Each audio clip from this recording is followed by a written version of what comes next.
Senhoras e senhores, estamos começando mais um Feira Pod e hoje, se você quer saber o que é o Sebrae, o que o Sebrae faz, a gente trouxe a pessoa certa. Para fazer as honras, vou passar a palavra para Diego, como vocês já sabem, sempre vai estar ao meu lado direito. Diego, quem está com a gente hoje na mesa? Hoje estamos aqui com o Isailton Reis. Ele já falou com a gente que não é de Feira de Santana, mas que defende Feira de Santana com unhas e dentes. Seja bem-vindo, Isailton. E hoje a gente vai falar não só aqui de empreendedorismo com o Isailton, mas vai falar de um cara também, pelo que eu já sei, os spoilers aqui, que perpassa aí pela psicologia, já escreveu um livro, salvo engano, de uma dissertação sobre um tema aí que muita gente se pergunta o que é Empretec. E para fechar, recentemente eu tive a grata surpresa de receber um livro de poesia. A gente vai comentar um pouquinho sobre isso, que agora o Isailton também é poeta.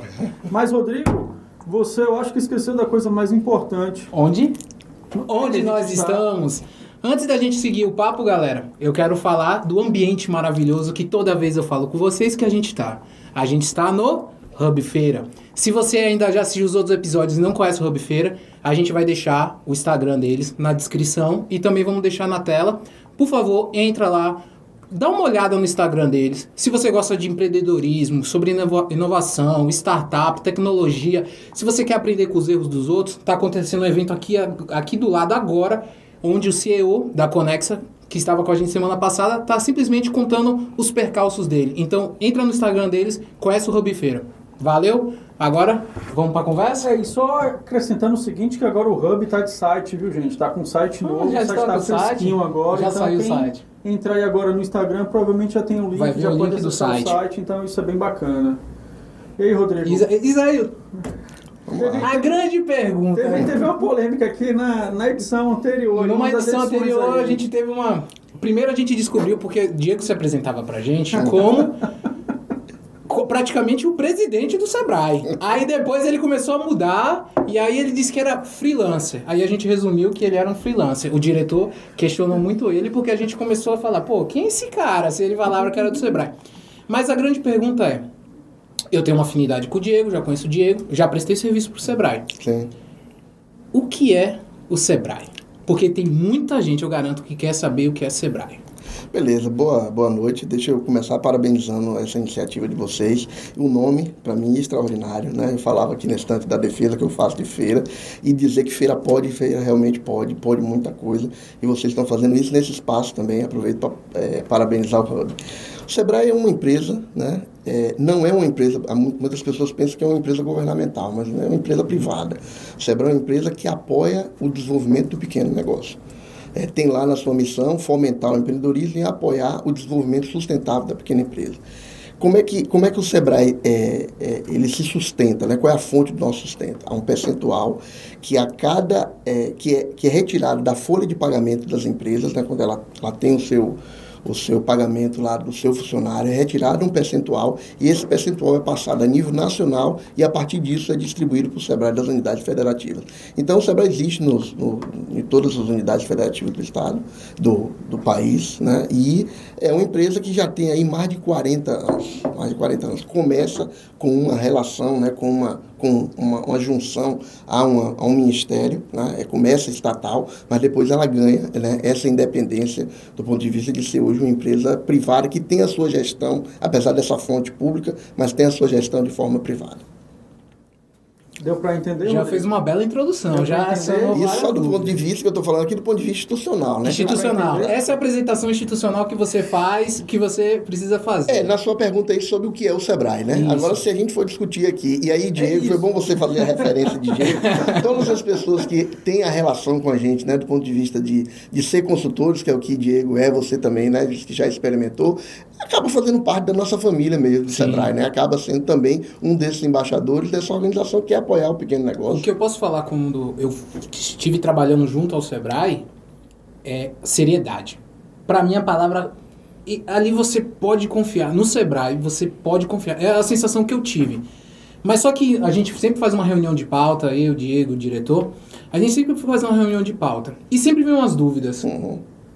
Sim, prossiga. O que, assim, muita gente acredita que, pronto, Diego contou uma peripécia que as pessoas vão até o Sebrae pedir dinheiro emprestado. o Sebrae é um banco, o Sebrae é uma instituição, porque assim, a gente provavelmente vai estar conversando com muita gente que não tem esse conhecimento técnico, e assim, de uma forma bem popular, o Sebrae, as funções, o serviço, como ele pode ajudar, porque assim, Feira é uma cidade, como a gente estava conversando, empreendedora.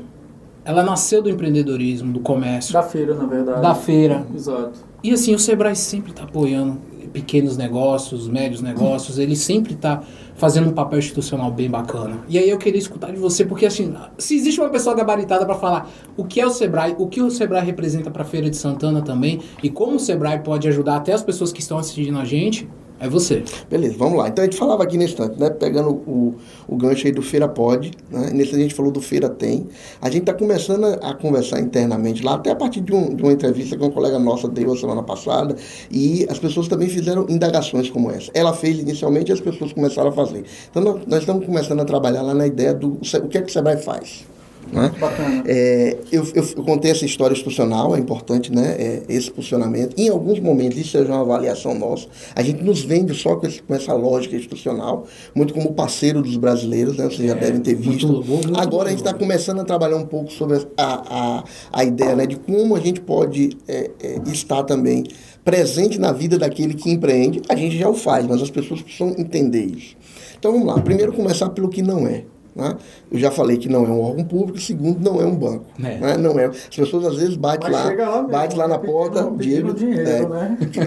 São duas coisas, né? Já chegaram para mim, Diego, pessoa da família. Tem duas coisas. Como é que faz para me pegar dinheiro lá no Sebrae? Duas coisas. Aí eu falei, se eu souber disso, eu vou lá junto com você pegar dinheiro também, entendeu? Beleza. Porque até então eu não sei. Então são duas coisas. Uma é essa, né?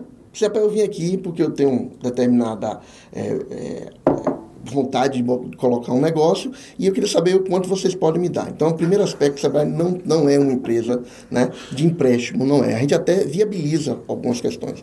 Temos nossas parcerias com o banco, onde a gente avança muito. Nós temos um fundo de aval, onde dependendo da relação e de toda a relação que a pequena empresa tiver com o agente financeiro, a gente inclusive avaliza parte do processo. Né? Então a gente tem um programa nosso que é o FAMP, que é o Fundo de Aval do Sebrae, que a gente faz isso, mas o recurso que o cliente pega não é um recurso do Sebrae, é um recurso bancário. A outra coisa que é bom dizer que o Sebrae não a gente não tem bola de cristal. Porque uma outra questão, eu não sei se o Diego lhe falou isso, é que as pessoas às vezes conversam assim, olha, eu saí de meu trabalho, né, ou eu ganhei determinado recurso, ou eu consegui acumular determinado recurso, e eu vim aqui para você me dizer aonde eu coloco esse recurso. Qual é o melhor negócio? A primeira pergunta em relação à questão do banco é a parte mais fácil de responder, porque é só em dizer, olha, nós não somos banco, tem esse e esses bancos. Mas nessa segunda pergunta, né, de onde eu coloco meu recurso, a gente não tem a quem indicar. Porque se eu disser assim, vá e converse lá com o Rodrigo e com o Diego, vocês também não saberão a resposta. Se eu peço para vir no Ele acha Hub... que tem a obrigação Exatamente. de saber. Se eu peço para vir no Hub, também não tem resposta. Ele acha que tem a obrigação de saber. Então, assim, o que a gente tem dito, né, a gente tem, né, uma certa formato de como a gente ajudar a pessoa nesse processo, é que, não sendo uma empresa também que tem a bola de cristal, o que ela precisa fazer é identificar as oportunidades de negócio, é fazer uma autoavaliação, né? Quais são as tuas experiências, qual é o teu gosto, com quem você precisa se complementar, como vocês dois estão aqui, né, para montar um novo negócio. E aí a gente vai tocando. Bom, esse é um primeiro aspecto. Aí vamos para o que o Sebrae realmente faz, né? O Sebrae é uma empresa que... Hoje, eu viajei ontem e retornei hoje à tarde. Em 4 municípios nós lançamos um programa chamado Cidade Empreendedora. Diego, né, quando ele falou de freelance, mas ele não é freelance, ele era consultor mesmo do processo. Né? Nesse trabalho, o que o Sebrae faz é ajudar o município a ter um ambiente melhor para que pequenas empresas atuem naquele município. Então nós atuamos com um conjunto de ações para que o poder público coloque em prática a sua ação de apoiar pequenos negócios. Exemplo, a gente ajuda ele a implementar uma lei geral da pequena empresa que garante, por exemplo, que ele compre de forma diferenciada do pequeno negócio. A gente ajuda ele a capacitar alunos de primeiro grau ensino fundamental hoje, né? Ensino fundamental para desenvolver as suas capacidades empreendedoras. A gente ajuda ele a poder comprar melhor lá daquelas empresas do município. Então, essa é uma ação, uma das coisas que o Sebrae faz, que é a ação junto ao poder público. A gente chama das ações de políticas públicas. E as ações mais empresariais. Aí, meu amigo, tem um conjunto de capacitações, de consultorias que a gente faz. Eu gosto de dividir nesses dois grupos. Um conjunto de capacitações que muitas das vezes vocês veem a gente fazendo, palestras, seminários, sim. Né? São essas ações que a gente leva o conhecimento muito voltado à gestão do negócio e as consultorias. Eu sou apaixonado pela lógica da consultoria, seja a consultoria financeira, a consultoria de mercado, a consultoria de gestão de pessoas, a consultoria da relação com seus fornecedores e por aí vai. E tem também outro, né? Esse mês de maio agora nós vamos entrar com uma divulgação sobre isso, que é as consultorias tecnológicas, que a gente chega a financiar, não é financiar, está vendo o erro do cachimbo, a gente chega a apoiar uma consultoria, né, tecnológica, dando um desconto de até 85% do custo daquela consultoria. 85%? 85%. Imagine, a gente, hoje à tarde, quando eu cheguei, eu liguei para um colega e a boa notícia é que algumas empresas, indústrias aqui da região, tem um grupo de indústrias que estavam querendo montar um novo processo de trabalho, né, na sua indústria. A gente tem uma consultoria que é contratada, a gente contrata essa consultoria e aí 85% desses custos é bancado pelo Sebrae, 15% pelo empresário. Um grupo de indústrias, né, da área de plástico que quer desenvolver um novo modelo, né, para um produto específico, né, um copo de plástico. Ele precisa de um molde. Exato. A gente chama esse processo de prototipagem. Isso. A gente contrata um dos maiores especialistas do Brasil em relação a isso, que por sinal fica aqui em Salvador, que é o pessoal do Cimatec, desenvolve esse protótipo para que ele possa desenvolver os demais produtos e a gente ali também dá esse desconto de 85% no custo. Então essas são as ações do Sebrae. Uma ação bem focada na área de políticas públicas, nesse apoio para que o ambiente de negócio melhore e uma ação, né, a ação focada do ponto de vista empresarial, que são as capacitações, ou cursos, ou palestras, ou seminários, e as consultorias. Em resumo, é isso. Agora, dentro disso aí, tem diversos, mas ele que é freelancer, ele sabe que são diversos programas. Eu estava aqui justamente para perguntar, essa consultoria tecnológica, a gente está falando do Sebrae Tech, é isso? Só para deixar claro, e aí, a gente chama de Sebrae Tech. Se tiver interesse e quiser pesquisar, dá um Google, como a gente fala, Sebrae Tech, ou então pode até na unidade do Sebrae aqui em Feira de Santana e manter esse contato. Então, Isailton, só recapitulando, hoje é 15% do empresário. Como é que é a forma de pagamento? Só para o pessoal saber, ele quer ainda podendo dividir? Pode dividir até 10 vezes. Em até 10 vezes. Você tem um desconto de 85%. Passa no cartão de crédito e contrata a solução de 80% e o restante, os outros 85%, o Sebrae banca lá junto ao Sebrae. Isso é bom, né? Porque era aquela questão que a gente trouxe em relação ao empréstimo. Esses 85% não vai para a empresa, vai direto para a consultoria. Entendeu? Vou fazer 2 perguntas rápidas. Primeiro, o Sebrae tem fins lucrativos? Não. Está escrito no nosso estatuto que é uma empresa sem fins lucrativos. Sem fins lucrativos. Apesar de que em algumas ações nossas há cobrança de de um determinado valor, você pode ter participado de um seminário, de um curso, agora mesmo está realizando um Empretec, de ter um custo para você participar de determinado evento, mas esse custo não cobre, né, o investimento que a gente faz. Então é uma contrapartida. Está sempre nessa lógica, né, de ou 30% que a gente recebe, né, em alguns produtos, 30% daquilo que a gente investe. Então não há lucro no nosso. Entendi. E a outra pergunta também simples é óbvio que vocês estão no ambiente nacional, vocês não têm todas as consultorias dentro do Sebrae. Sim. Eles são parceiros. Qualquer empresa pode ser parceira do Sebrae para oferecer os seus serviços ao Sebrae? Sim. Porque, no caso, eu estou entendendo na nossa conversa, você me corrija se eu estiver errado, por favor, que o Sebrae é um grande intermediador. Ele traz, como o Diego adora falar, a fome com a vontade de comer. Né? Junta a fome com a vontade de comer. Junta a fome com a vontade de comer e o Sebrae faz isso. Então, é possível, eu sou... Vamos lá, um consultor da área de finanças. Eu quero fazer parte do Sebrae. É possível? Como é todo esse processo? Sim, hoje nós temos 2 formatos dessa relação. A gente sempre faz a relação com pessoa jurídica. Então, um é um edital que a gente tem, fica aberto, aí a pessoa jurídica, né, a empresa, uma empresa de consultoria, ela se cadastra e apresenta um conjunto de documentos, um conjunto de certificações de que é capaz de desenvolver determinado produto. Alguns produtos são nossos, né, a gente que desenvolveu internamente, e aí há um processo que a gente chama de repasse. A gente repassa esse conhecimento e a pessoa então fica liberada para aplicar determinado conteúdo que foi concebido por nós. O outro formato, esse é mais novo, tem quase 2 anos, a empresa ela pode nos apresentar comprovando que é um determinado produto que ela conseguiu colocar em prática no mercado, né, e ela detém aquela capacidade. É como se ela tivesse a patente daquilo ali. Né? Então, apresenta isso, comprova, mostra certificações, prova que colocou em prática no mercado, e a gente também dá o aval para que faça esse processo, como você chamou, de intermediação. Porque aí, na verdade, é só deixar claro, aí é o Sebrae do outro lado, que é a questão das empresas serem fornecedoras do Sebrae. Então, também quem tiver interesse, pode colocar lá no site mesmo, Sebrae Bahia, e dar uma olhada na parte de digitais, que sempre fica aberto. E aí, tanto para esse processo de consultoria, como também para ser fornecedor do próprio Sebrae Tech. Exatamente. E aí, sobre o Sebrae Tech, eu queria lhe perguntar o seguinte, Ailton. Começou a rir, lá vem história.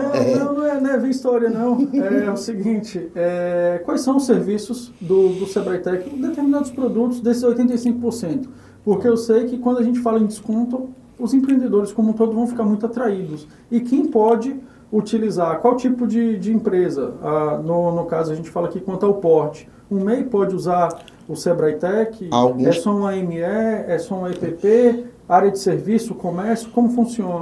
A grosso modo todo, né? Indústria, comércio, serviço, mundo rural. Né? O MEI, alguns produtos sim, né? O microempreendedor individual, aquele que fatura até R$81 mil. Exato. Coisas como, produtos como, por exemplo, a definição de marca, um estabelecimento de uma marca, visual, um protótipo, uma identidade visual, como a gente chama lá de dentro. Nada melhor do que conversar com com o freelancer do Sebrae manja. Então aqui, ó, só te interrompendo rapidinho, Ailton. Então assim, ó, só para deixar muito claro isso aqui, por exemplo, vamos supor que no curso de mercado isso fosse R$1.000. Estou dando um chute aqui. O empresário pagaria R$150, dividido em até 10 vezes no cartão. Exatamente. Se a gente for, por exemplo, pegar um exemplo de um bar e um restaurante, né? Ele pode fazer desde a concepção da marca dele, concepção do cardápio, né? Como ele vai trabalhar lá o seu letreiro, a sua fachada, a estrutura interna todo o processo de comunicação visual todo o interna. Processo de comunicação. Aí, volto a dizer, né? Não é o funcionário do Sebrae que faz, é esse fornecedor que tem a especialização e que é cadastrado como fornecedor nosso. Você chega na indústria, você tem esses exemplos que eu dei aqui, né? Você chega na área rural, você tem hoje, por exemplo, a gente trabalha com a melhoria genética para a pecuária leiteira. Então, a pessoa pode comprar uma consultoria, onde ela vai ter uma assessoria para que ela melhore o nível genético do seu rebanho, e a gente também, nesse caso aí, o apoio é de 70% do valor. Ao fazer a melhoria genética, ela acaba que, ao longo de alguns anos, ela melhora a sua produtividade, ela melhora a qualidade do seu rebanho, por aí vai. Ou seja, então, é um conjunto de consultorias que vai desde o MEI ao produtor rural. O nosso diretor ali quer fazer perguntas. Só um instante, diretor. Que eu quero contextualizar aqui o seguinte com o Isailton, nesse assunto ainda. Um empresário que não é de Feira de Santana, ele é aqui de Serrinha, Santa Bárbara, Itaberaba, ele pode ser atendido aqui em Feira de Santana? Como é que funciona isso e como é que ele faz para ter esse atendimento? Porque isso também acredito que outras pessoas podem estar vendo a gente, não são de Feira de Santana, mas que estão nessa micro ou macro região aqui e querem ser atendidos. Como é que faz? Liga... Vai lá e se inscreve em algum local? Nós atendemos, Diego, 70 municípios aqui na região. Ao longo desses 70 municípios, nós temos 3 pontos de atendimento. Feira, Euclides da Cunha e Itaberaba. o cliente, né, a pessoa do município, escolhe o mais próximo, procura esse ponto de atendimento. Ou em cada um dos principais municípios aqui, que a gente escolhe e destaca os principais municípios, pela relação que esse município vai fazendo com a gente, do ponto de vista de governança, de entidade empresarial, da relação com a prefeitura, das demandas do poder público e dos empresários, a gente define também gestor nosso, a gente chama de técnico, para estar lá constantemente nesse município. Se o município tem, por exemplo, uma sala do empreendedor, que é algo do município, é um espaço onde ele monta para atender a pequena empresa, a gente também tem dias específicos do mês em que está lá fazendo esse atendimento. Não estando, manter contato com o escritório mais próximo. Ou pelo 0800. 0800, 570, 0800, vou fazer já aqui a minha propaganda.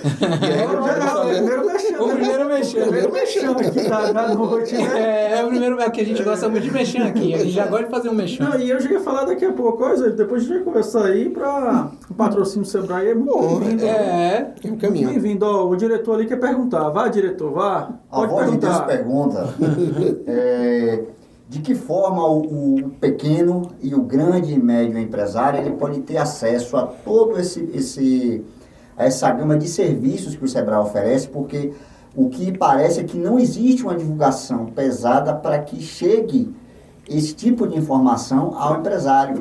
E até quando ele entra no próprio site do Sebrae, ele fica meio confuso onde buscar essa informação, buscar o contato, até para poder ter a garantia e poder usufruir desse tipo de serviço.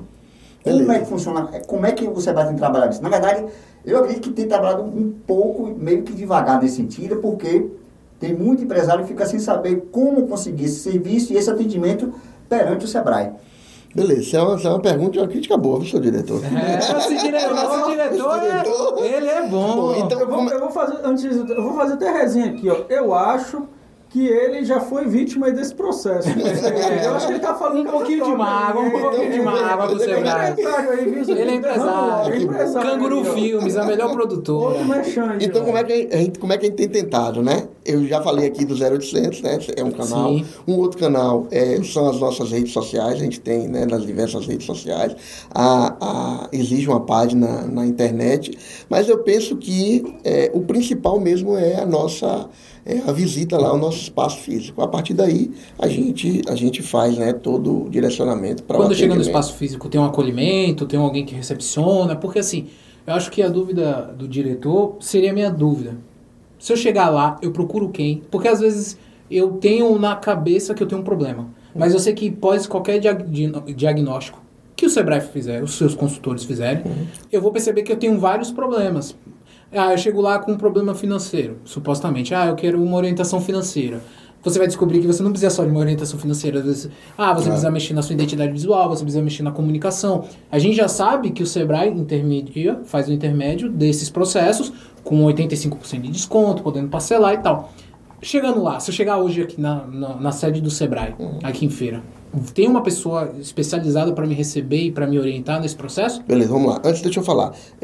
Por conta dos outros canais, né? Se é para um canal virtual, aí, por exemplo, se você liga para um 0800, né, e apresenta a sua demanda, lá ele vai ter uma agenda de todos os nossos técnicos que atendem aqui e vai marcar para esse técnico o dia e hora para ele atender. Se for de forma presencial, idem. Chegou lá, há uma primeira recepção e aí, a depender do técnico, né, que está com a agenda, é encaminhado para essa primeira avaliação. Certo. A partir daí, o técnico vai identificar, olha, é uma questão que pode ser tratada aqui pelo meu conhecimento, por essa orientação que a gente fala, que é a parte mais básica nossa, né? A parte de orientação. Aí ele mesmo faz. Se não, é encaminhado e aberto para ele, né, quais são as alternativas que ele pode viabilizar ali, ou uma consultoria específica de um tempo maior, ou participar de uma capacitação, aí vai depender muito da demanda do cliente. Isso aí, eu vou complementar a pergunta de Rodrigo, até para ficar bem claro aqui para o empresário de forma geral. O Sebrae vai até o empresário ou o empresário vai até o Sebrae ou as duas coisas acontecem? As duas coisas acontecem. Bem lembrado sobre a questão do... Explica aí. Bem lembrado sobre a questão do... Olha o freelancer. Olha o freelancer. Bem lembrado sobre a questão do Sebrae vai até o empresário. Né? A gente tem um programa, e o Diego participou uma época com a gente também, que é o programa Negócio a Negócio. Né? O famoso NAN. O famoso NAN. famoso NAN. Né? Aqui em Feira a gente já chegou esse ano a mais de 500 visitas. A ideia é chegar a quase 3 mil visitas no ano. Como é que está isso na pandemia, né? Até te complementando aqui também, até aproveitar. Ano passado a gente parou, não deu para fazer. Esse ano a gente, aproveitando, né, pelo menos o sonho do início do ano ali, onde, né, reduziu um pouco, e começamos a fazer. Então, onde as pessoas, onde os empresários estão nos recebendo, a gente está fazendo, seguindo todo o protocolo, usando máscara, todo o processo do atendente, está lá batendo na porta, fazendo um primeiro diagnóstico, levantando a necessidade dele, volta, traz para o nosso técnico interno, ele faz uma avaliação, sugere quais são as ações que aquele empresário deve seguir, seja capacitação, seja consultoria, e esse é o trabalho do NAN. Ou seja, é o Sebrae também indo até os outros empresários. Não vai a todos, né?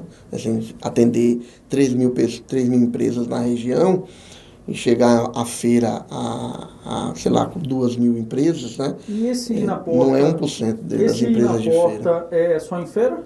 Não. Como é que tá? Não, a gente está fazendo hoje aqui em Feira, no município de Feira de Santana, mas no município de Itaberaba, Euclides da Cunha, e tem alguns municípios que a gente está chegando, por exemplo, Ipirá, a gente está, né, chegando lá, Ipirá, Conceição do Coité, nos municípios onde a gente assinou esse ano o convênio da Cidade Empreendedora, a gente está querendo levar o nome. Entendi. Mas se o empresário, por exemplo, quiser também receber esse atendimento, ele pode fazer aquela consulta que você falou anteriormente, né? Na sala do empreendedor, procurar um técnico. Sim. Nesses municípios onde a gente tem a sala do empreendedor, aí ele faz, é o mesmo processo. Chegou lá, apresentou sua demanda e a partir daí ou ele recebe a visita do não, ele é atendido ali por um gestor do Sebrae que vai lá. Mas voltando à fala do diretor, eu acho que ele não recebeu a visita, viu? Não recebeu a visita. Mas voltando à fala do diretor... Ele não recebeu a visita. Voltando à fala do diretor, hoje a gente tem essa questão que você coloca, é uma questão que a gente está trabalhando não só em Feira, na Regional de Feira, não só na Bahia, mas no Brasil todo. A gente está começando a buscar novas formas de nos posicionar. Né? Vou dar o que isso significa? Coisas como, por exemplo, deixar mais claro, né, para o empresário o que a gente faz e como nos acessar. Bacana. E, né, ao longo disso também um aspecto de posicionamento e um processo de padronização da marca, para que, como o diretor falou, se tenha mais acesso a isso, né? Então, daqui até o final do ano, essa semana a gente teve uma reunião com o presidente nacional do Sebrae, nós vamos ter algumas novidades. Vamos ter no Sebrae, em primeira mão, né? Nós vamos ter Sebrae no Netflix, nós vamos ter... É sério isso?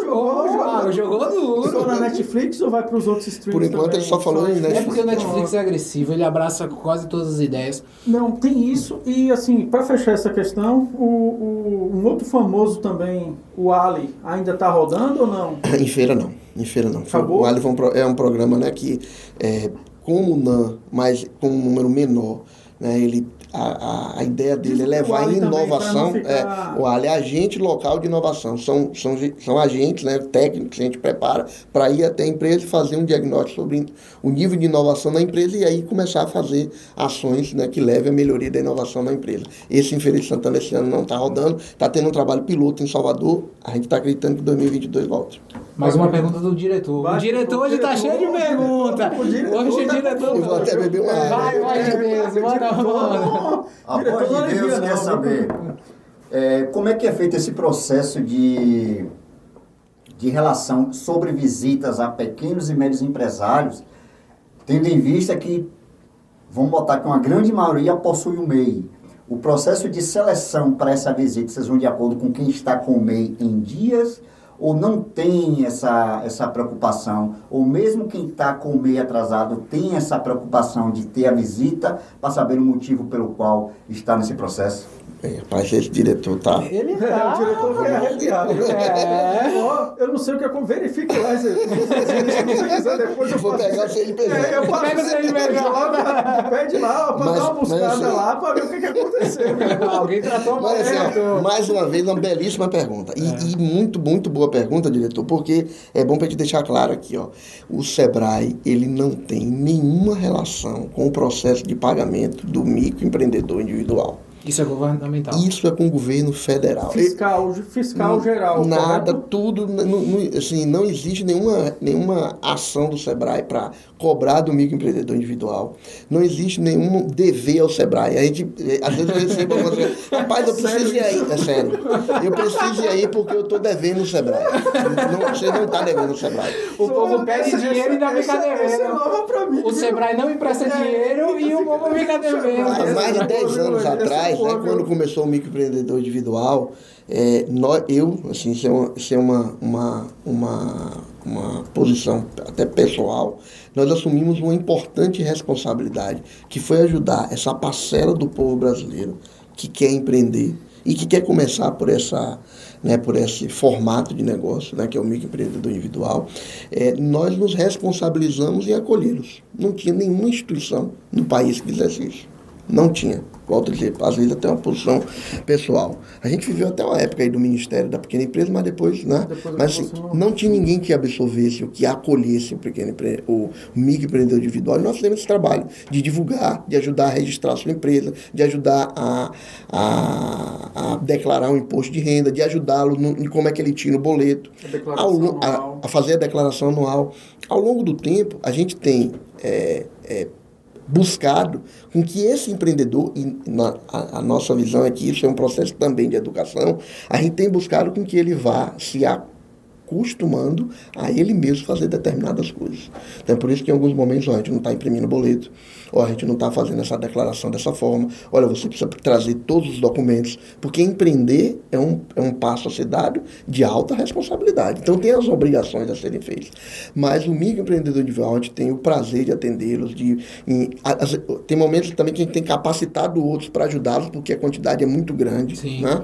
Mas, por fim, diretor, não, a gente não escolhe por aquele que está devendo. Aliás, a gente não tem nem acesso a isso. A gente pode ter informação do percentual de inadimplência em determinado lugar, mas a gente não sabe nem quem está devendo, a não ser que ele nos procure, entre lá junto com a gente na sua página, e a partir daí a gente encaminha ele, dá sugestões de como é que ele pode resolver a situação, não com o Sebrae, mas com o fisco federal. Não está no papel do Sebrae também, Não. né? Esse caráter de fiscalização ou qualquer outra coisa correlacionada com Receita Federal, Procuradoria, enfim. Exatamente. Isso foi bem interessante mesmo. E aí, Isaú, estou até pesquisando aqui, que eu lembro que da última vez que eu pesquisei, só complementando sua fala, o número de microempreendedores em Feira de Santana passava de 24 mil. Isso. E se a gente for falar isso, é muito maior do que a população, isso em Feira de Santana. 50%, é muito maior, né, do que a população de vários municípios aqui do estado da Bahia. Não, Feira tem essa quase raiz uma empreendedora. população de A gente estima que é 50% da quantidade de empresas de feira, microempreendedor individual.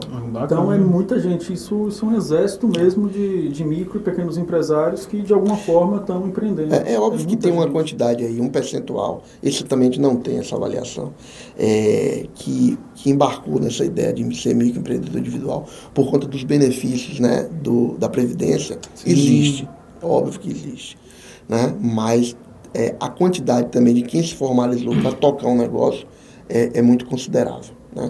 Por menor que seja esse negócio. Eu percebo que isso é uma avaliação pessoal. Eu sou totalmente apaixonado pelo empreendedorismo. Isso é desde pequeno. E eu começo a perceber que existe uma mudança no perfil das pessoas. Quando eu era muito novo, estava na escola, todo mundo queria se preparar para fazer concurso público. Todo mundo. Nossa, tipo, os crânios da sala, os CDFs, eles estudavam para fazer concurso público. Eles falavam que iam fazer cargos. Hoje eu começo a perceber que tem muita gente, e é uma crítica também, porque tem muita gente que fala, eu vou parar de estudar para empreender. Eu não acho que esse é o caminho. Eu acho que você ter todo o processo de desenvolvimento, de conhecimento, de busca, é bacana. Mas falando do ponto positivo, as pessoas estão empreendendo. E feira, vocês passaram esse dado para mim era um dado frio, que a gente tem um exército de MEIs, por mais que sejam as pessoas procurando, não, eu vou pagar aqui porque eu tenho os benefícios, porque N maneiras, mas tem eu percebo que feira, em vários lugares, as pessoas estão querendo empreender mais. Rodrigo, lhe atualizando aqui o freelancer aqui, o freelancer do Sebrae, números de maio, Isailton, aqui no portal, são hoje em Feira de Santana, 1º de maio, 37.776 microempreendedores individuais. Quem quiser, dá uma olhada. A gente vai botar no Instagram e também no Facebook, quem quiser dar uma olhada, no Twitter também, para vocês verem o print lá dessa informação como isso todo. é muito legal. Tem um É um aspecto aí, exército, tem um muita aspecto aí, gente. né, sobre essa questão desse aumento, né, principalmente num período como esse. Exato. Né, é a questão da necessidade. No empreendedorismo por E eu necessidade. confesso a vocês, nesse meu tempo aí, né, com empreendedorismo, eu discutia muito a questão da oportunidade versus a necessidade. E às vezes, e aí aqui a gente está tirando um pouco essa questão de só quem optou pelo benefício social, porque ali, com escolha, é um benefício social. Mas, vamos lá, E é um número aqueles que não foi... que tem um percentual menor. Aqueles que não foram pelo benefício social foram realmente por negócio, né? E que dentro desse percentual aqui do que foram por negócio, desse grupo de negócio, tem uma moçada que entrou, principalmente agora, né, nos últimos 1 ano e meio, 2, por necessidade. Né? Quem empreende por necessidade é aquele que a gente... Isso é uma discussão teórica, né? Mas vale a pena. O que empreende por necessidade é aquele que, como ele não encontrou outra forma de gerar renda, ele monta um negócio. Certo? Diferente de quem empreende por oportunidade, porque é aquele que está em busca também de uma renda, mas ele observou a realidade de mercado.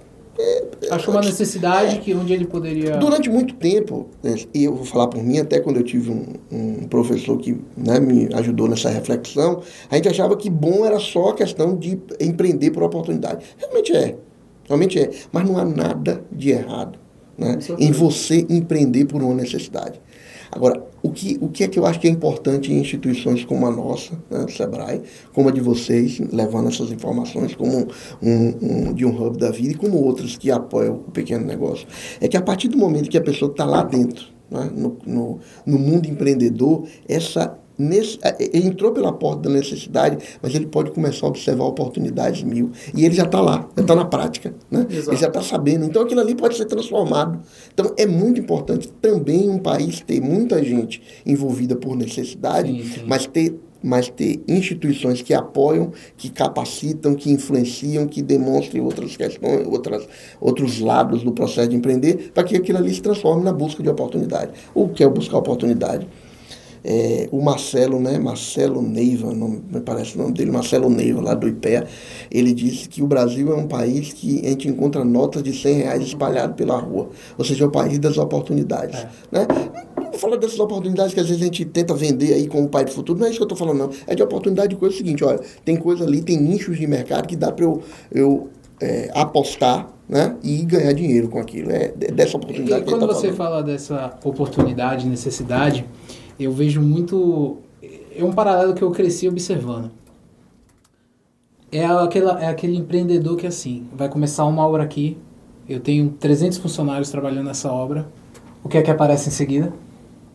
Uma barraquinha de lanche. Ah, sim. Ele, pra mim, é uma visão absurda, porque o pessoal ali quer comer, o pessoal, eles estão trabalhando, eles querem tomar café, eles querem comer um lanche, nasce. Aí aqui a gente pode falar... do ponto de ônibus. Você tem um ponto de ônibus que mudou de local na cidade, logo depois o comércio nasce. Se realoca ali Eu vou pegar um exemplo da Tel Telemática aqui, em Feira.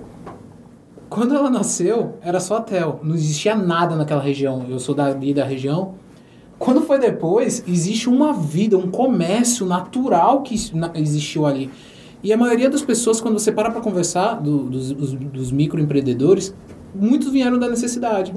Pô, eu perdi meu emprego. Pô, eu tava em casa sem fazer nada. Pô, eu não tava fazendo nada e eu sei fazer um pastel. Se você vai trabalhando essa ideia, né, do empreender, por isso que eu acho que é importante, né? Isso. Você ir falando desse norte, desse sonho, dessa prática empreendedora, aí você vai fazendo com que as pessoas, mesmo que tenha necessidade, mas faça dessa busca da renda, né, por conta da necessidade, mas uma prática mais pé no chão. Sim. E aí o negócio tende a ser mais... Ailton, essa agora, inclusive, eu estou muito curioso, que é o seguinte... como é que o Sebrae surgiu na vida de Isailton? Ou Isailton já nasceu no Sebrae? Porque quem olha assim, a depender, tá achando aqui, fala assim, pô, esse cara nasceu dentro do Sebrae. Pô, o Sebrae também era hospital, maternidade, enfim, ele nasceu lá dentro. Se é banco e o povo deve. Se é banco, se não é banco e o povo deve. Como é que o Sebrae surgiu na vida de Isailton? Conta um pouquinho pra gente aí, Isailton. Como é que foi isso? Pior que a pergunta do diretor. Não. Eu saí de casa. Essa é fácil, eu saí de casa em 1990. Eu sou jiqueense. De onde? De Jiquié. Sudoeste da Bahia, terra do sol. Se vocês não sabem o que é calor, vão a Jiquié. Então eu saí de lá em 1990, 91 e fui estudar na faculdade em Ilhéus, fazer economia na UESC. Né? Um ano e pouco de ação por lá. Tive uma outra atividade lá em Ilhéus. Fui recepcionista de uma pousada em Ilhéus. Ilhéus e aparece não era concurso na época, né? Era uma entrevista, um processo de seleção para ser estagiário do Sebrae. Isso em 1992. 92. Continua essa história. Você tem certeza que você quer ver essa história? Não, tá muito interessante, porque eu acho que eu adoro escutar a história das pessoas, porque todo mundo tem uma história para contar. Exato. E isso incentiva as pessoas. E também um pouco disso, Isailton, porque assim, quem lhe vê hoje, me permita falar, numa posição de chefia, dentre outras coisas, acha que a coisa se deu num estalo de dedo. Foi não. Tipo, aí não foi não. Esse cara, não, é isso, esse cara já nasceu lá dentro, entendeu? Isailton sempre foi pro Sebrae. Ou é um pistolão, porque assim, a visão que as pessoas têm do Sebrae é que é algo governamental. Você acabou de tirar isso, que é uma... E se é órgão governamental, sempre vem a fala, entrou por pistolão. Não tem a grande fala, ali é pistolão. Continua essa história. Bom, mas não foi não. 92. Jequié, faculdade, 92. Estágio no Sebrae. 92. Estágio no Sebrae de Ilhéus. Estágio no Sebrae de Ilhéus. 92, 93, 94, no final de 94 tinha que terminar o estágio. Eu não tinha na época, né, outra geração de renda, era 2 anos. Né? Mas aí por conta de ter tinha um trabalho que rodava na época, e um programa no Sebrae, o programa Sebrae de Qualidade Total. Se alguns dos colegas ouvirem isso do Sebrae. E aí eu descobri que estava precisando de uma questão lá e a gente poderia propor algo, a gente propôs, eu e mais 3 estagiários, conseguimos ficar mais 3 meses se resolvemos. Mas aí de 94 a 95 eu saí, foi o tempo que eu fiquei assim, né, um pouco fora do Sebrae, fui fazer um estágio na Bahia. Mas no início de 96 eu recebo uma ligação desse gerente que eu atuei como estagiário e o Sebrae estava contratando pessoas já formadas para ser consultores. E aí eu fui para Teixeira de Freitas. Ser consultor em Teixeira de Freitas, lá no extremo sul foi freelancer também. Foi freelancer também. Diego, você então sabe que um dia pode chegar lá também, na chefia do Sebrae. Lá em Teixeira de Freitas eu fui consultor, a empresa não era minha. Eu não sabia não, tá vendo aí? A empresa não era minha. Eu tinha era ligada a um grupo de consultores, uma empresa que existia lá. Lá eu preparei também, Diego, minhas primeiras consultorias do programa de qualidade, os primeiros treinamentos que foram dados ali no sul do estado, no extremo sul, Porto Seguro, Eunápolis, Comuruxatiba, Prado, Teixeira de Freitas. Então a gente fazia nossas primeiras capacitações e trabalhava também dentro do Sebrae. Nessa época tinha consultor dentro do Sebrae. Os funcionários não eram todos funcionários, alguns eram consultores. Bom, fiquei lá um tempo, mas lá estava muito só.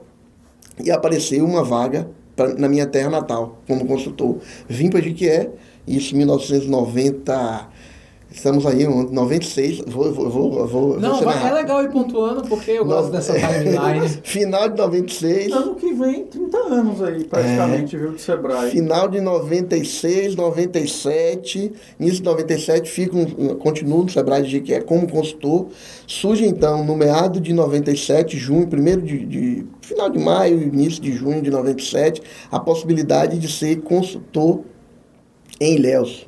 Aí eu volto para Ilhéus. Por quê? Porque lá tinha uma perspectiva de que a gente, depois de um determinado tempo, podia se transformar em funcionário.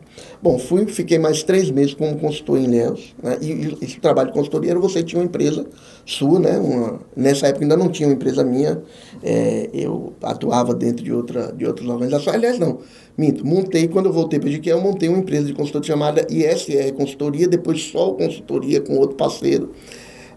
Mas aí quando eu voltei para Ilhéus, eu fui atuar como consultor em Ilhéus. Isso início de 90, deixa eu ver, abril, maio de 97. Quando foi em junho, o Sebrae definiu que todos aqueles consultores que atuavam internamente, através de empresas terceirizadas, eles seriam contratados pela instituição, porque eles já tinham um conjunto de serviços realizados, estavam dentro da instituição, e a instituição precisava resolver essa questão. 1º de junho de 1997, eu sou contratado no Sebrae de Ilhéus, né?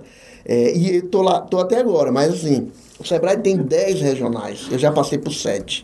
Então, 97 em Ilhéus, passei um ano e pouco em Ilhéus, voltei novamente para Jequié, assumi como gerente adjunto de uma regional de Jequié. Aí, final de 98, surge uma vaga para gerente de uma agência em Piauí, próximo ali de Jequié. Volto para Piauí, assumo a gerência de Piauí.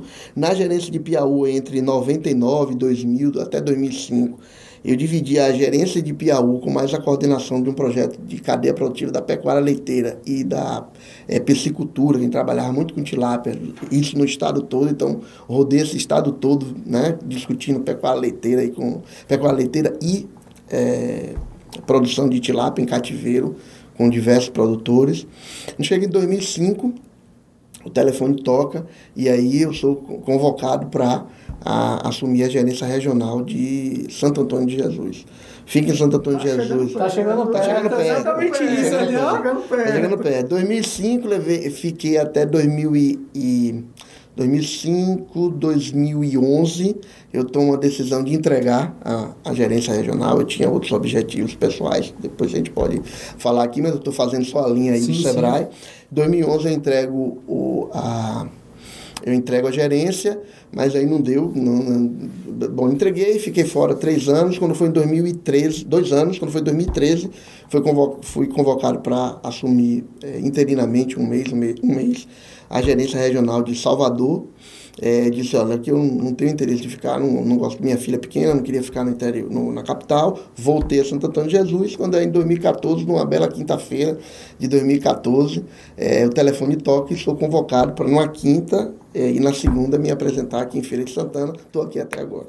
São 8 anos já em Feira de Santana. Foi a primeira vez que bebeu a água de feira nesse processo? Ou já tinha passado por aqui? Feira de Santana, em 1990, 91, quando eu fiz vestibular, Feira de Santana foi um dos lugares que eu passei no vestibular, né? Eu fiquei aqui, me hospedei na casa da tia de uma... Passei na UESP, passei em economia na UESP, mas aí decidi ir fazer em Ilhéus. Ilhéus Itabuna, ele fica ali no meio, né? Então assim, de 2014 para cá, aqui estou, já vai fazer 8 anos, esse ano faz 8 anos que eu estou em feira. Esse perfil de não quero ficar na capital e quero ficar em feira é comum, é bem comum mesmo. Assim, na verdade, assim, eu não quero ficar na capital, quero ficar no interior. Santo Antônio. Aí surgiu a oportunidade de, né? Bom, e agora, Feira de Santana? Eu falei, bom, agora não tenho mais como dizer não, porque nas empresas você diz não até quando ele deixa. E sempre deixa eu lhe perguntar, porque assim, nos nossos entrevistados a gente sempre faz essa questão. No seu caso, assim, você teve em referências familiares, te apoiava mais no empreendedorismo, não te apoiava? Era uma família que falava, eu quero cargo público, porque isso é uma demanda muito comum, entendeu? Eu posso até falar um pouquinho de mim, que era muito aquela coisa da família de, você vai passar no concurso público. Me perguntaram aqui, eu fui falei até para um dos entrevistados que eu fui um dos que abri mão de um concurso público, passei e tal, só falei em casa depois daqueles 15 dias, né, para não ter mais possibilidade alguma, né, de recorrer e para não ter discussão. Mas e aí, você, na infância, o processo como um todo, você teve esse apoio, não teve? Boa pergunta. O professor Fernando Dolabella, né, Sim. Semana eu tive o prazer de conversar com ele e ele fala sobre isso, né, que esse instigar, essa referência familiar é uma das características de apoio ao empreendedor. Minha mãe queria que eu fosse gerente do Banco do Brasil. Minha mãe também já pensou isso. Minha mãe queria que eu fosse gerente do Banco do Brasil. Meu pai era empreendedor, meu pai era comerciante. Né? Eu falei aqui do meu primeiro emprego em Ilhéus, mas minha primeira escola de empreendedorismo foi numa feira. Eu trabalhava com alguns tios que vendiam... Isso lá em Jequié? Jequié na região. Vendiam sacola, vendiam miudeza, como a gente chamava, que era perfume, essas coisas, vendiam roupa. Né? Meu pai tinha uma banca que vendia joia.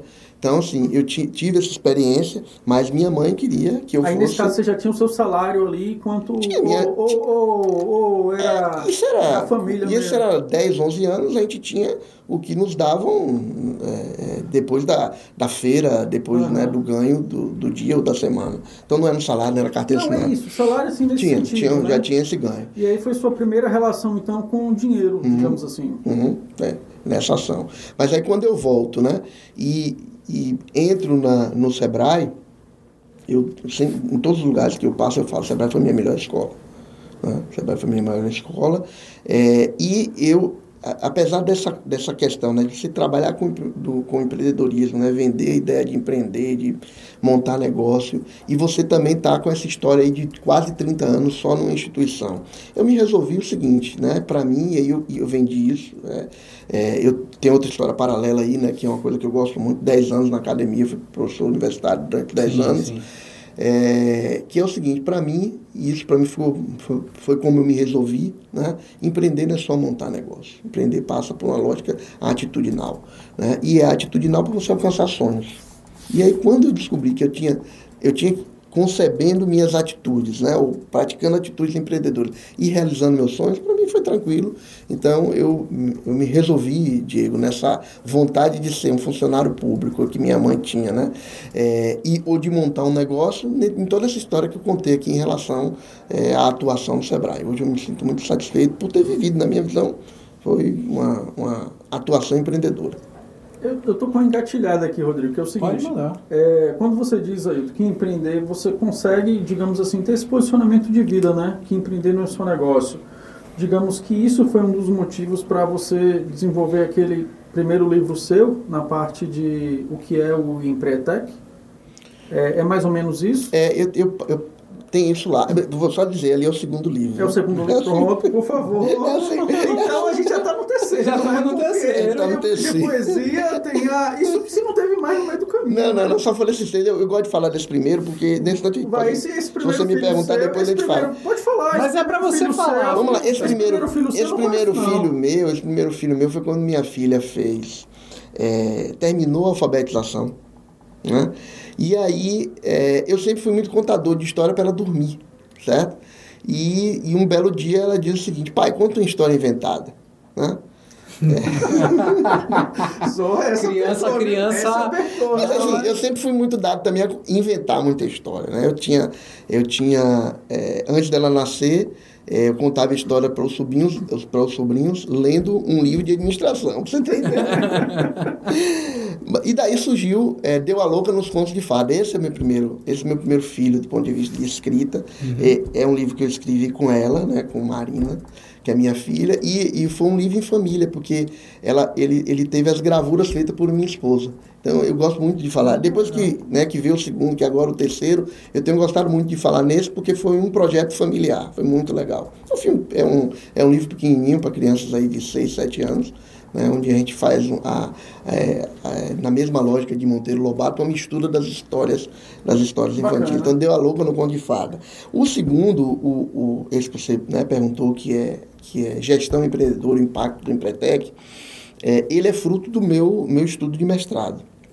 Eu trato sobre isso lá, essa questão do empreendedorismo como sonho, mas aí eu trato outras vertentes, né? O empreendedorismo do ponto de vista de montar um negócio também, as vertentes do empreendedorismo, né, do ponto de vista de gestão, de busca de oportunidade de negócio, seja um conjunto. O livro, na verdade, é fruto de um trabalho onde eu quis fazer uma comparação com pessoas que participaram do Empretec versus pessoas que não participaram.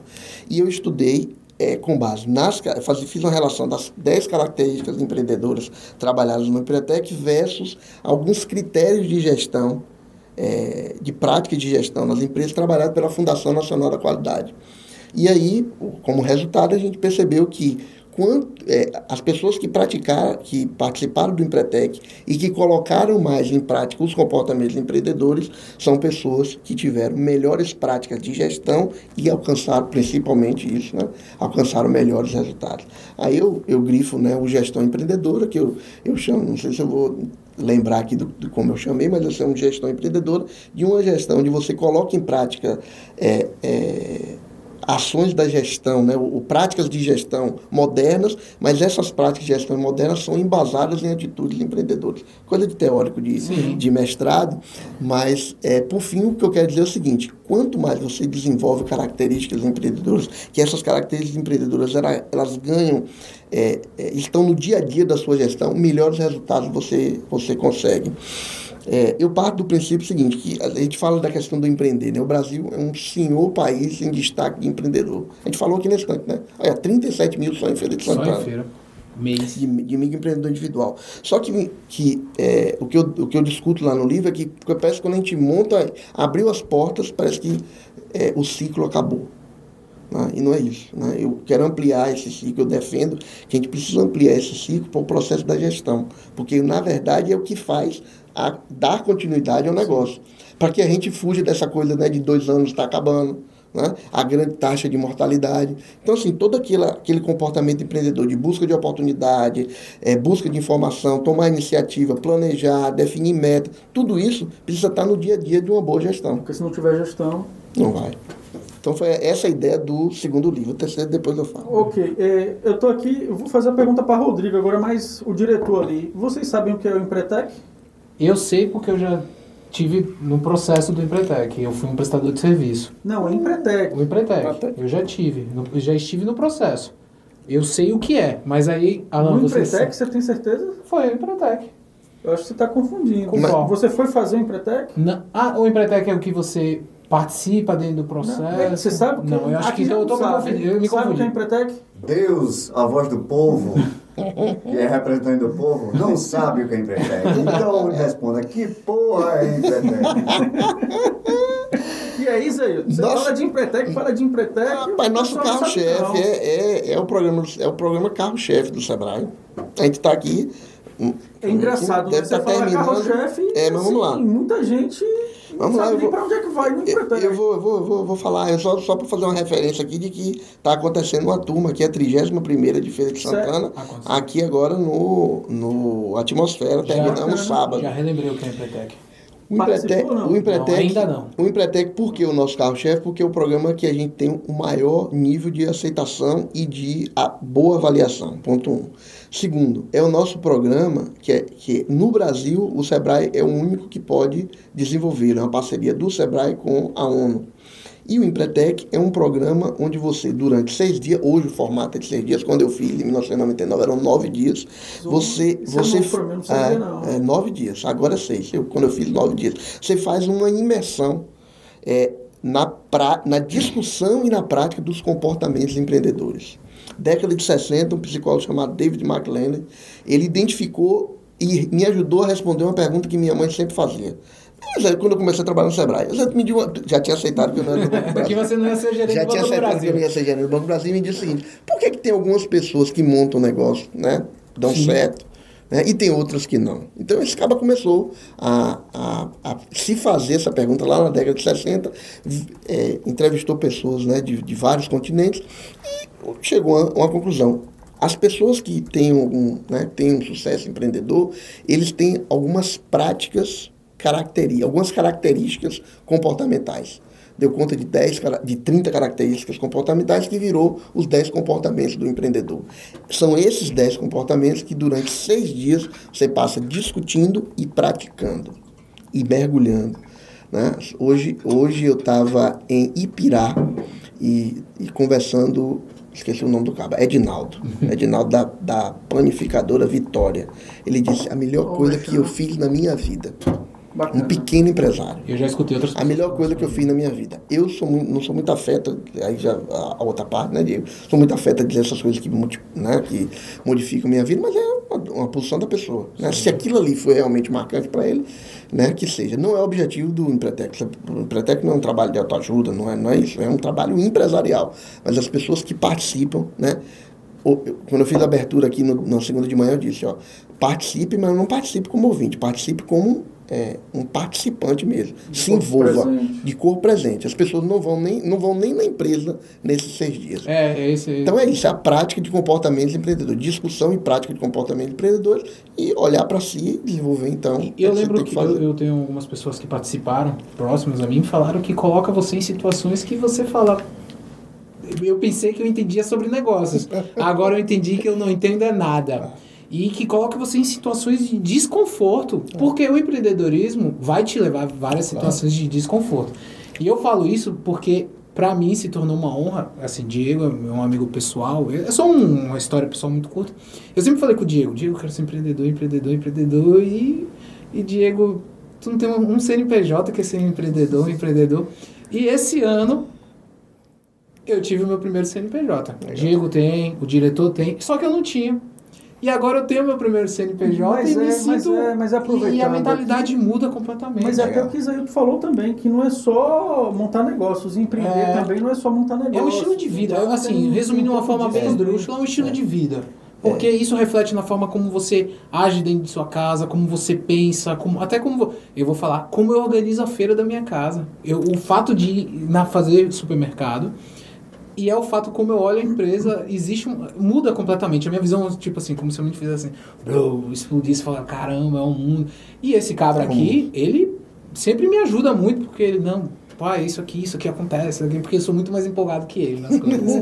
Uma coisa que eu tô aqui me perguntando, Zé, até assim, o que eu acho bacana quando você fala do Empretec, é que eu brinco, assim, me permite, é que quase uma seita, entendeu? Quase uma seita, isso é bom. Quem participa vira empreteco. Exato, quase uma seita, porque assim, você pode jogar aqui no Google e tal, assim, não tem falando o que acontece lá, entendeu? Ninguém sabe, tem que participar. Exatamente. Não tem entendeu? vídeo. E quem sai, e Zé, tu, por favor, até fale isso, que se eu não estou enganado, também não pode falar, entendeu? Não. Como é que faz para participar, aproveitando que já teve uma turma aqui em feira, vai ter outra turma vamos ter uma segunda turma, vamos ter uma turma em Serrinha esse ano. Sim. Vamos ter outra turma aqui em feira. Esse a gente quer fazer uma questão nova, ele tá bolando a ideia de fazer um Empretec delas, só mulher, Empretec. Novidades no Feira Boa, de primeira mão, hein?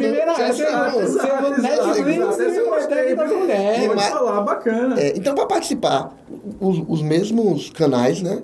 A rede social, se você colocar lá em Empretec, você já faz uma pré-inscrição. Essa pré-inscrição já desce já para o escritório, a gente mantém contato. Qualquer um pode participar? Fez a inscrição, tá não, dentro? Não, por favor, fale sobre. Não é nenhum teste, nenhuma avaliação. É só uma conversa que a pessoa tem com um selecionador. Não aceita mesmo. Porque, não é só o seguinte, como você vive todo esse processo, como você colocou aí, né? De ser colocado na berlinda, né? De se dedicar, de ter que se dedicar os 6 dias, o que o selecionador observa é se naquele momento é o seu momento. Entendi. Pode ser arbitrário. Pode ser arbitrário isso, mas o que naquele momento, através de perguntas, faz uma ficha, depois participa dessa entrevista, e aí a partir dessa entrevista, a selecionadora vai dizer, é um momento apto para você fazer. Bacana. Não é qualquer um, não. Não é qualquer um, não. Também nem pelo de Deus. Tem que estar no seu momento.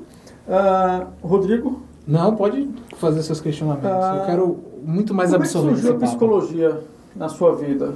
Eu fiz meu dever de casa. Como é que surgiu? Eu nem sei se é psicologia. Não é. É assim. Se é psicanálise, por favor.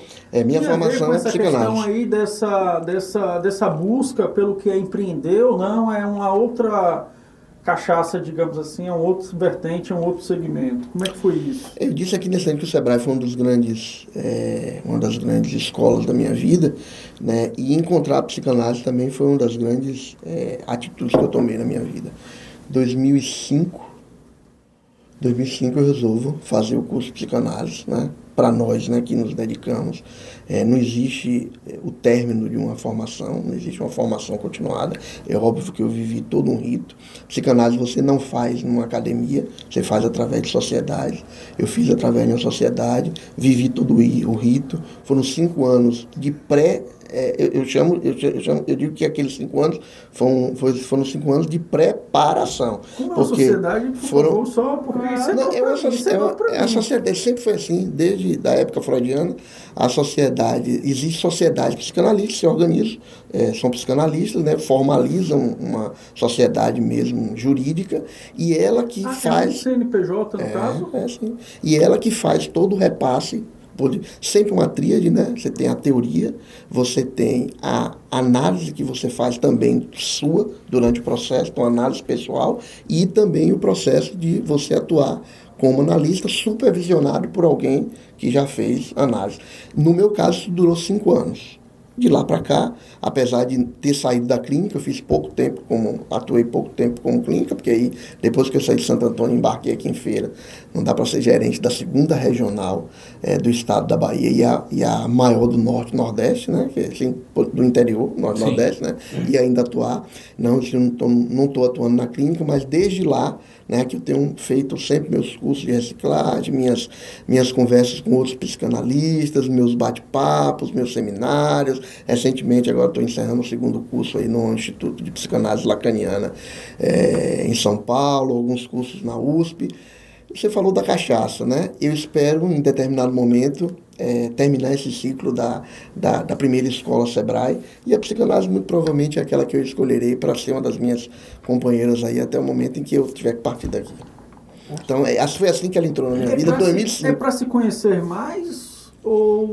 Para tentar entender.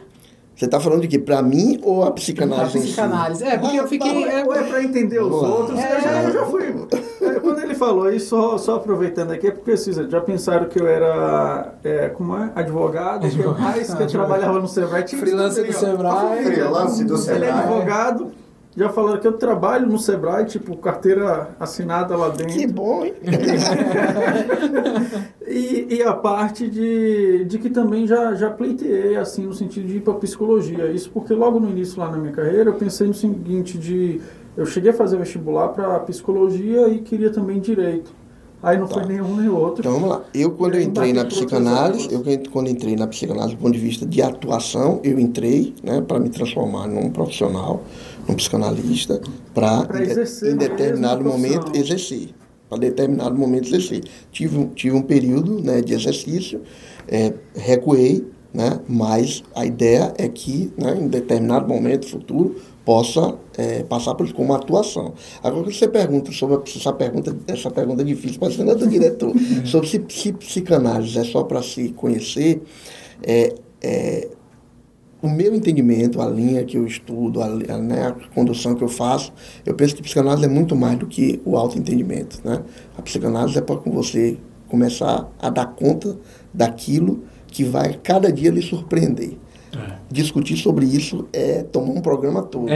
Eu espero um dia estar à altura para vir. Mas só para ir para uma coisa mais objetiva, de que está na nossa discussão, hoje, para mim, psicanálise é muito menos Freud explica e muito mais Freud implica. Né? A gente defender se autoconhecer ou dizer que algo que fazemos tem a ver com o nosso inconsciente, ou nós atuamos porque traumatizamos algo, a gente foi traumatizado e é por isso que está inconscientemente estamos agindo dessa forma. Isso é parte do processo. E talvez a parte que eu não vou usar juízo de valor aqui. A parte que eu prefiro é a parte do Freud que implica, que diz o seguinte: apesar do teu inconsciente, aí vem Lacan e diz o seguinte: da natureza humana, né, por seres homem, né, só por ser homem, você já é responsável por tudo aquilo que você faz. Então, muito menos explicação e mais implicação. Então, essa é a clínica que eu pretendo colocar em prática no futuro, é nessa que eu estou me dedicando, para que as pessoas busquem nesse entendimento, que passa por isso, o entendimento de si, mas que ela procure buscar saber onde é que ela pode se inventar constantemente, se responsabilizar. Talvez aí eu tenha achado um encontro com o empreendedor. Eu ia te fazer essa pergunta. Essa psicanálise ajuda muito no ambiente de empreendedor, porque para mim às vezes eu vou falar dos meus altos e baixos. Um dia eu acordo, sou o melhor do mundo. Normal. Vou conquistar o mundo, a gente vai ser tudo. No outro dia meu Deus, eu sou tão pequeno diante desse mundo que é tão voraz, que é tão rápido. E você fez uma observação assim: eu sou o detentor das minhas ações como um ser humano, um homem. Eu que tenho que entender que todas as minhas atitudes são reflexo de mim. E isso, eu volto sempre a falar, a minha vida era para ser empreendedor, não tinha para onde correr, porque todas as vezes eu vejo essas situações me colocando na frente do empreendedorismo. Eu chego na frente de uma situação assim, eu falo, poxa, eu posso ir pelo seguro, eu posso ir arriscar aqui um pouquinho mais. Aí eu pego grandes exemplos, eu sou extremamente fã, incondicional, de Ayrton Senna. Para mim, Ayrton Senna eu gosto muito da forma como ele pensava, da forma como...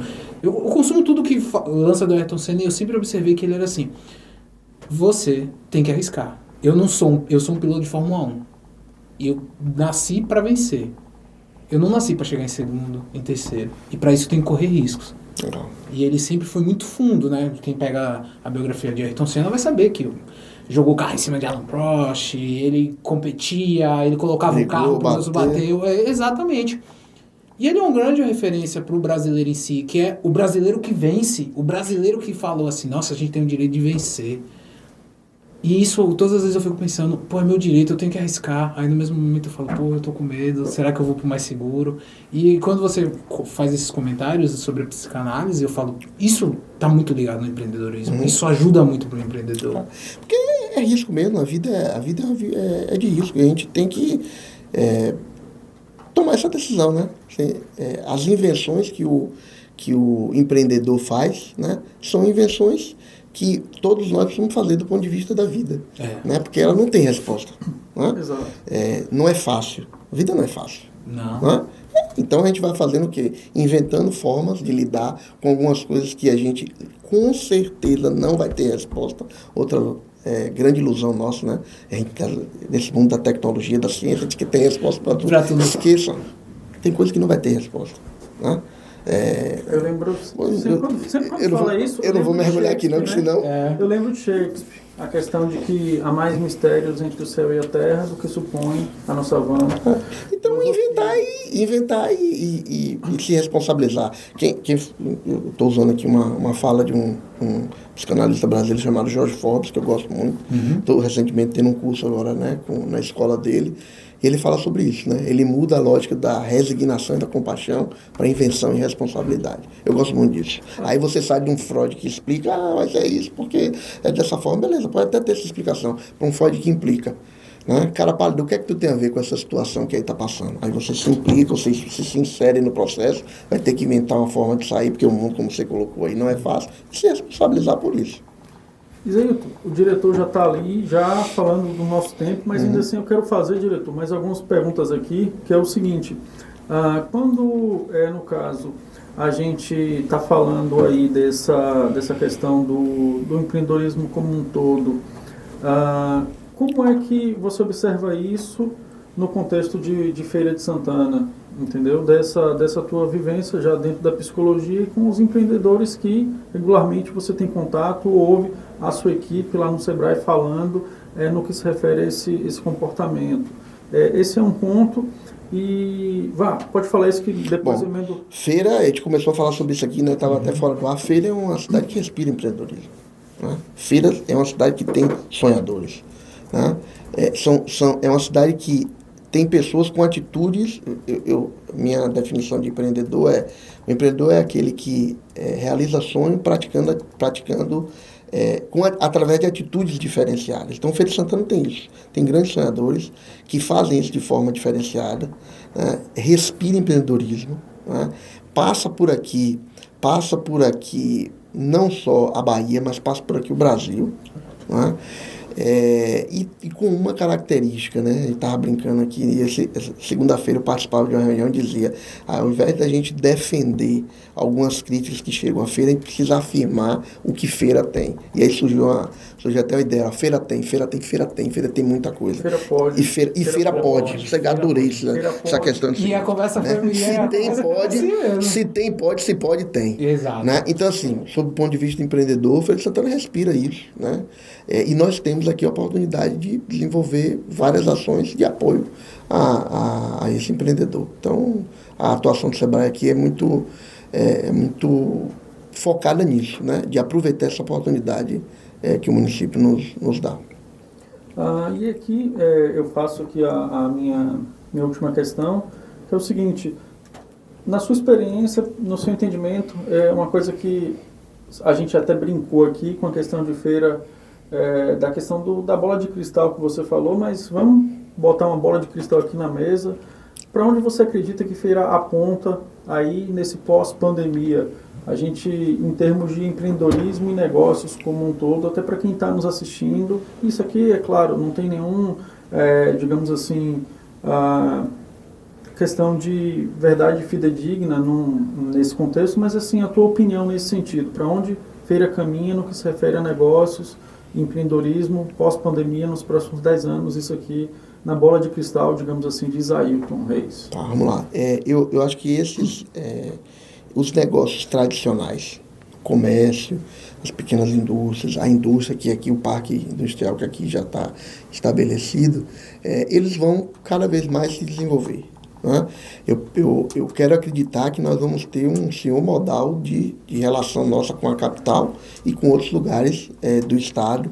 Por exemplo, eu não acredito que é o nosso famoso metrô, ou nosso trem, na verdade. Eu não acredito que a ponte, Sim. que isso traga algo negativo para Feira de Santana. É mesmo? Eu tive a impressão que poderia ser um problema. Não, é o seguinte, eu acho que num primeiro momento, Rodrigo, vai dar esse choque, algumas pessoas já estão discutindo sobre isso, né? Mas eu penso que o caldo de empreendedorismo que nós temos aqui vai dar conta de resolver isso. Sim. E nós vamos buscar outras alternativas.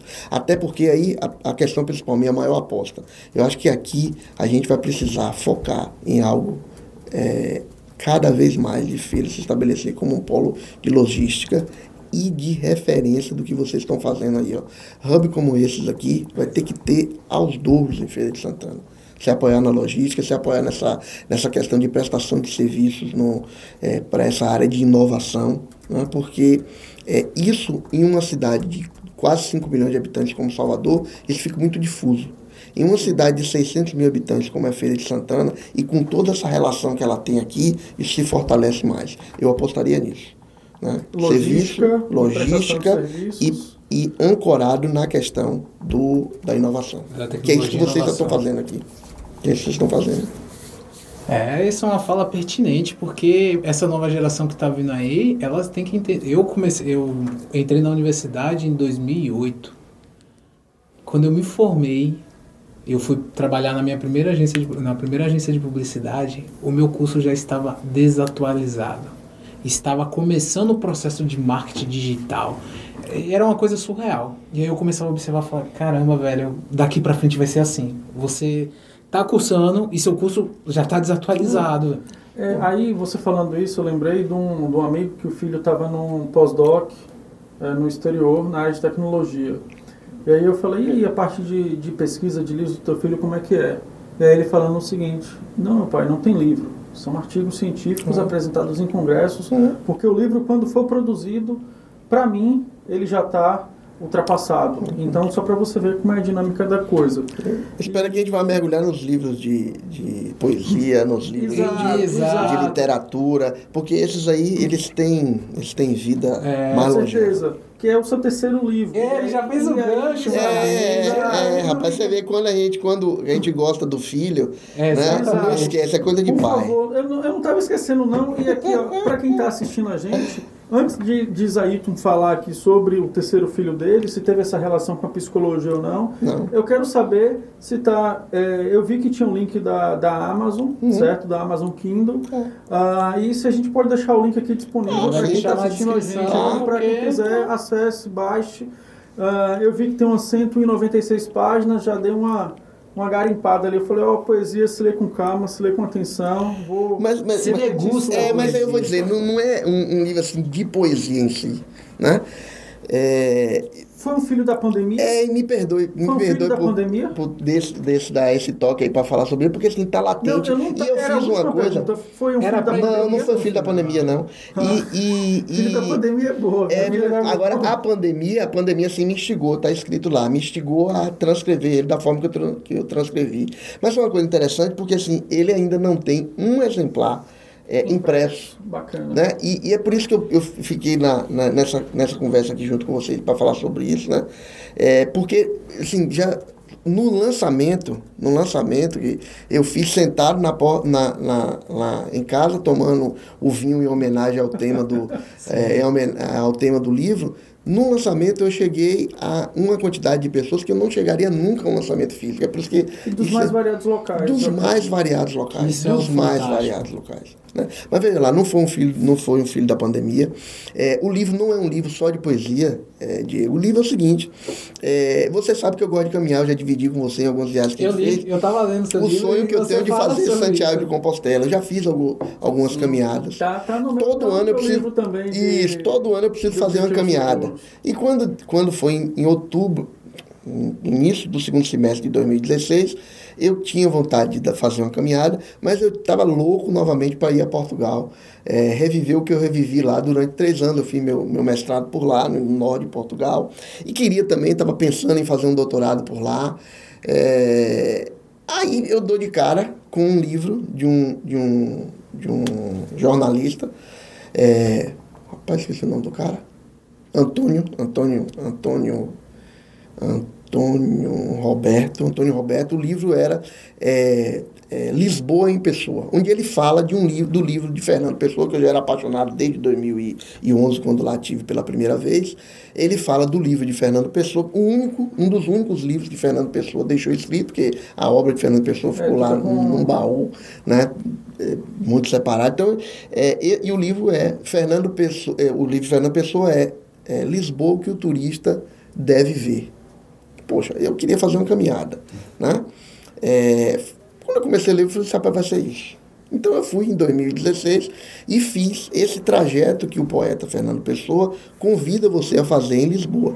Só que o poeta chama o turista, a partir do porto, quando ele desce lá, ele chama o turista para fazer o trajeto de carro. E eu fiz o projeto caminhando em quase 120 quilômetros, rodando dentro de Lisboa. Quando lá estava, eu levei caderno de anotação e comecei a anotar como se eu estivesse tendo uma conversa com o poeta. Né? E aí daí surgiu os escritos da pandemia. Isso já estava tudo escrito, só comecei aproveitou a digitar. o tempo em casa para... Exatamente. Então, nos passos do poeta, porque eu sigo os passos de Fernando Pessoa, tem muita poesia dele no livro. Né? Tem algumas que eu ouso fazer também, mas ainda não ouso me autodenominar poeta, porque assim, a ideia não foi essa, foram as coisas que foram surgindo, algumas coisas em prosa e algumas coisas foram surgindo em verso. Está aí, é mais um filho. Eu acho que é importante falar aqui, porque eu volto a dizer, tem muita gente que tem vontade de colocar as coisas no papel e divulgar para o mundo. Não tem dificuldade nenhuma. Você falou da Amazon. É a coisa mais fácil que tem você colocar isso lá. Muito fácil publicar. Muito fácil. No aplicativo. No celular, você pode ter o próprio Kindle mesmo. Não você foi. pode acessar pelo computador. Sinceramente, não foi. Eu distribuí mais do que está lá. O valor é simbólico. Mas se tem pessoas que pensam em fazer isso, né, e que podem se dedicar, eu comecei a digitar no final de semana, 5h30 da manhã, e depois que eu chegava do trabalho, você sabe como é meu corre-corre. Mas se tem pessoas que querem se dedicar para isso, né, é mais uma oportunidade, mais um caminho aberto que o mundo digital está dando. É por isso que feira pode, né? E aí, Isaíto, é extremamente importante, eu vejo até como um aconselhamento que você dá, não só isso da produção de um livro, mas a principal, digamos assim, conceito que vem por trás da sua fala tire suas ideias literalmente do papel. Chegar, botar em prática, entender como é que você vai desenvolvê-la e agir.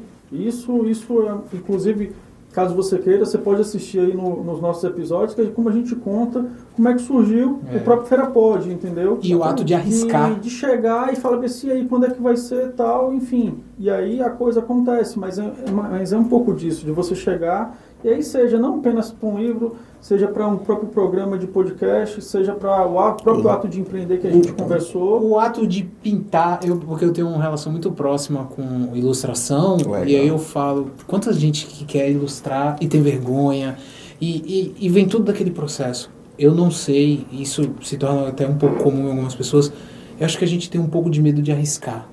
Porque pense você,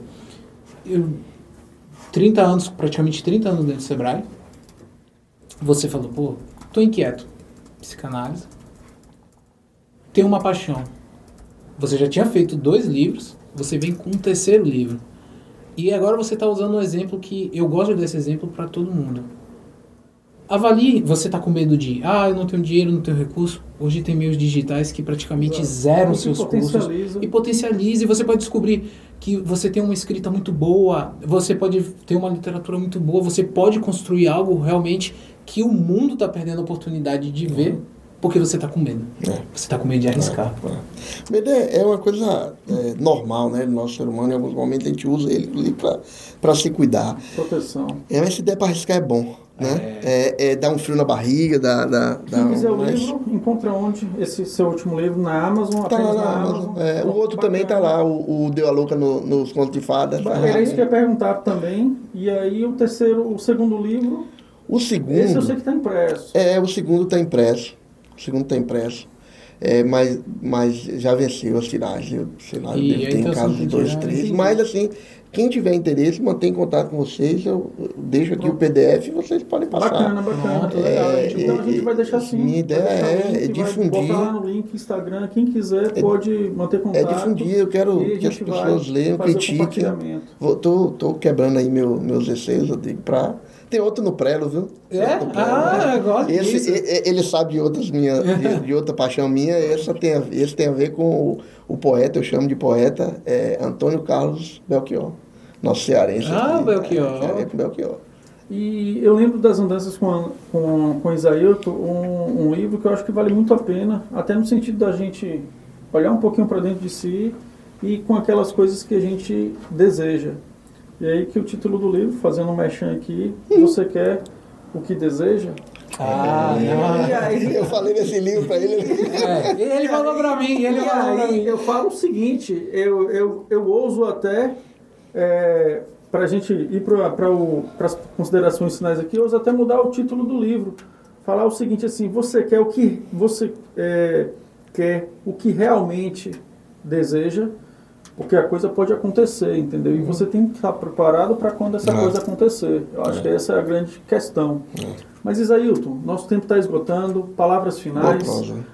Quais a sua fala para a comunidade feirense como um todo, que você mantém contato e que você anda, seja empresário, seja o cidadão como um todo, jovens, enfim, que estão nos assistindo e nos acompanhando aqui. Qual a sua mensagem final?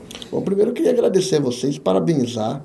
Esse formato é um formato muito legal, né, de você prosear assim, né, e nesse prosear também tem muito de conteúdo. Eu acredito que as pessoas que nos ouviram aqui podem pincelar uma coisa ou outra, seja de uma história que a gente contou do empreendedorismo, de um produto que a gente falou, da ideia que vocês colocaram, de um livro que a gente citou. Do Sebrae. O diretor ali estava nervoso.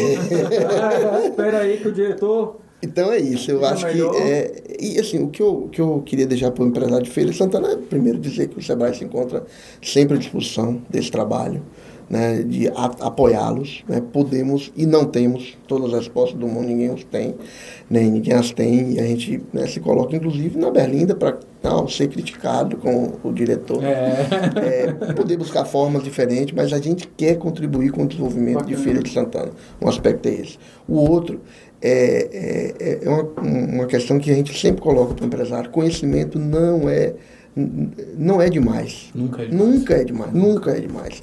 Né? Então, assim, quando a gente estiver batendo na porta, chamando para as nossas palestras, capacitações, seja ela presencial, seja online, consultoria, seja paga, é porque tem por trás da gente também um conjunto de pessoas como vocês, né, que respaldam isso, falam da importância do conhecer.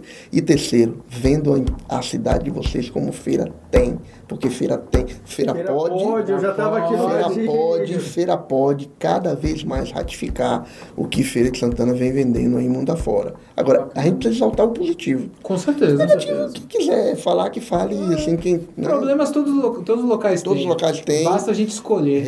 E como eu sou um bom publicitário, eu sempre falo, um grande erro nosso, como Brasil, é a gente pega nossos problemas e não resolve dentro de casa. A gente quer gritar para todo mundo que a gente tá cheio de problema. E eu acho que esse não é o caminho. Eu acho que a gente deveria exaltar o que a gente faz de melhor. Porque aqui o que acontece de coisa boa é muita coisa boa. E às vezes fica atrás das coisas ruins que não valem tanto Tanto É vender igual. isso, vender o que vocês, né, vocês estão fazendo aí. E pode sim. E eu queria Com poder certeza. contribuir cada vez mais Bacana, com e contribuir. Vai, enquanto, contribui, enquanto por aqui sim. tiver. Porque quando eu contei a história aí, vocês veem que ele é. E galera, o seguinte, esse foi o nosso programa de hoje. Estivemos aqui com o Isailton Reis, conversamos um pouco aí sobre essa miscelânea de assuntos de empreendedorismo, Sebrae, Empretec. E é isso, vocês já sabem, sigam a gente nas redes sociais, Telegram, WhatsApp, Tudo. YouTube, Instagram, Facebook, e você já sabe também, estamos aqui no Feira Hub, Hub Feira. Hub Feira. Hub Feira. Acesse as redes sociais, Instagram, Facebook, dá uma acessada no site, agende sua visita para conhecer o Feira Hub e qualquer dúvida, entre lá no chat e mantenha contato com a gente. E não esqueçam, dá uma pesquisada, baixa o livro de Isailton, ele também vai estar aí nos links. E qualquer dica, sugestão, já sabe, pode mandar para a gente, que a gente acompanha e responde sempre que possível. Um forte abraço a todos, Feira tem, Feira pode. Forte abraço a todos, até a próxima. Boa noite a todos e acabou o programa!